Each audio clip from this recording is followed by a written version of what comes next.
जोहार झारखंड, आप सभी का स्वागत है eagle IAS the study zone में। तो साथियों, आज के चर्चा का विषय है फाइनेंस कमीशन, उसकी संरचनाएं और उनके सिफारिशें। चलिए प्रारंभ करते हैं। संविधान के भाग 12 अनुच्छेद 264 से लेकर 300 क तक फाइनेंस, ऋण लेना, संपत्ति, संविदाएं, बाद और इसके साथ साथ संपत्ति के अधिकार को सुरक्षित किया गया है। अब बात करेंगे फाइनेंस कमीशन को लेकर। इसी भाग के अध्याय 1 के तहत अनुच्छेद 280 में फाइनेंस कमीशन के गठन का प्रावधान किया गया।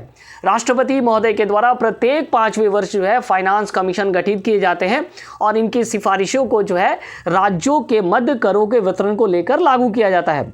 चलिए, फाइनेंस कमीशन के कार्यों को अगर आम भाषा में समझे तो करों का वितरण केंद्र से राज्यों के मध्य जो वितरित किए जाते हैं, उनके जो सिद्धांत या फॉर्मूले हैं वो फाइनेंस कमीशन के माध्यम से तय किया जाता है। इसके साथ साथ केंद्रीय अनुदान के तौर पर राज्यों को आर्थिक सहायता दी जाती है।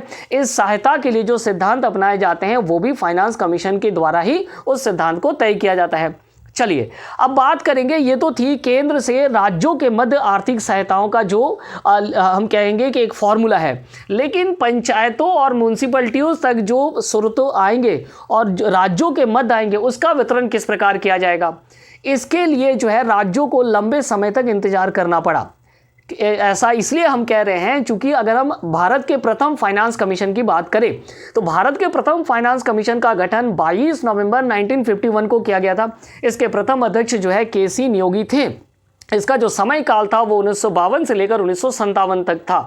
लेकिन राज्यों में स्थित पंचायतों और म्यूनसिपैलिटीज को जो संवैधानिक प्रावधान मिले वो 73 और 74 अमेंडमेंट के माध्यम से मिला और ये 1992 में ही जाकर स्थापित हो पाया। और तब जाकर के पंचायतों और म्यूनसिपैलिटी तक आर्थिक सहायताओं का एक सिलसिलेवार तरीके से आर्थिक सहायता पहुंचने लगी।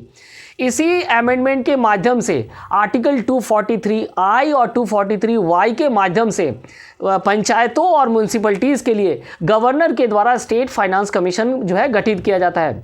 इसका कार्य भी सेंट्रल फाइनेंस कमीशन की तरह ही होता है, अर्थात राज्यों के स्रोतों और आगमों का वितरण किया जाता है म्यूनसिपैलिटीज़ और नगरपालिकाओं के तक। चलिए, तो ये तो था सेंट्रल फाइनेंस कमीशन और स्टेट फाइनेंस कमीशन को लेकर के। अब वर्तमान में दो फाइनेंस कमीशन को चर्चा करने का विषय है। पहला तो 15वें फाइनेंस कमीशन, जिसका गठन 2017 में किया गया था। इसके अध्यक्ष NK सिंह थे और इसका जो समय काल था वो 2020 से लेकर 2025 तक के इस वित्त आयोग के क्रियान्वयन का वर्ष था। इसके सिफारिशों की अगर हम चर्चा करें तो केंद्र से राज्यों के मध्य जो करों के वितरण के लिए सिफारिश किया गया था वो फॉर्मूला था 41%।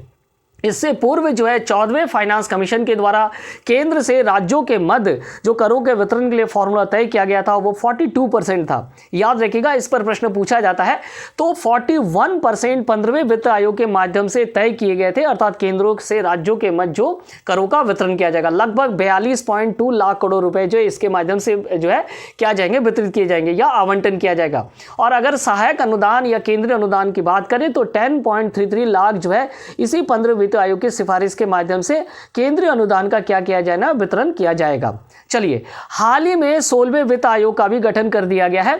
दिसंबर 2023 में नीति आयोग के अध्यक्ष रह चुके श्री अरविंद पनगड़िया की अध्यक्षता में 16वें वित्त आयोग का गठन कर दिया गया है। अब देखना है कि उनकी जो सिफारिशें आएंगे वो हमारे परीक्षा के दृष्टिकोण से क्या है, काफी कुछ महत्वपूर्ण है। तो चलिए, ऐसे ही महत्वपूर्ण टॉपिक्स के लिए हमारे साथ जुड़ना ना भूले eagle IAS the study zone में। आप सभी का बहुत बहुत धन्यवाद।